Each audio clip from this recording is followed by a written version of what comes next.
Another president who is facing scrutiny for his actions in Latin America is Barack Obama. The U.S. president, who has been criticized for his stand on immigration and the role of his country in the region's drug war, will travel to Mexico and Costa Rica next week. Laura Carlson is here now to give us a preview of his visit, in her view, from the Americas. As South America becomes an emerging economy and a major power in a multipolar world, Central America seems to be sinking into a black hole. The region, with Mexico, is plagued by some of the highest rates of violence in the world, a raging drug war, and flailing economies. President Barack Obama will be visiting the first week of May. His first stop will be Mexico, where most likely both he and Mexican President Enrique Peña Nieto will try to avoid emphasizing the drug war, which has cost some 100,000 lives in deaths and disappearances over the past 6 years. The U.S. government has been a strong promoter and funder of the drug war. The strategy of sending the army in to confront drug cartels and seize drugs has given the Pentagon unprecedented involvement in Mexico, but it's come under heavy criticism from citizens in both countries.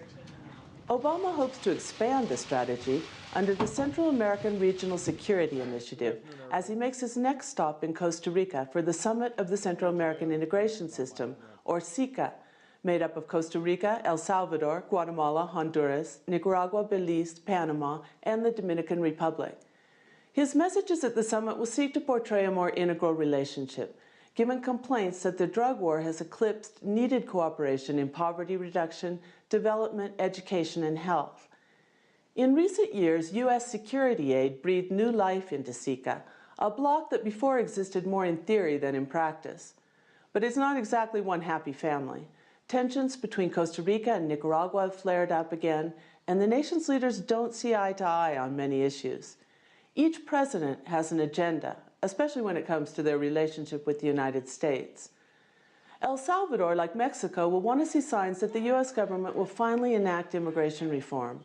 With some 2.5 million Salvadorans there, the outcome will have a major impact on families and finances in El Salvador. Obama wants immigration reform, but faces a difficult debate in Congress.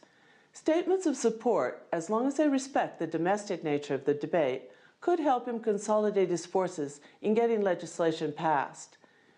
Economic discussions will focus on deepening the Central American Free Trade Agreement, despite signs that it contributed to poverty, unemployment, and outmigration. In his second term, Obama wants to dispel fears that Latin America has little importance in his foreign policy and show a strong relationship with Central America and Mexico, partners more closely allied with the U.S. than the Southern Cone countries. But the dismal situation of the region isn't an ideal showcase for U.S. policy.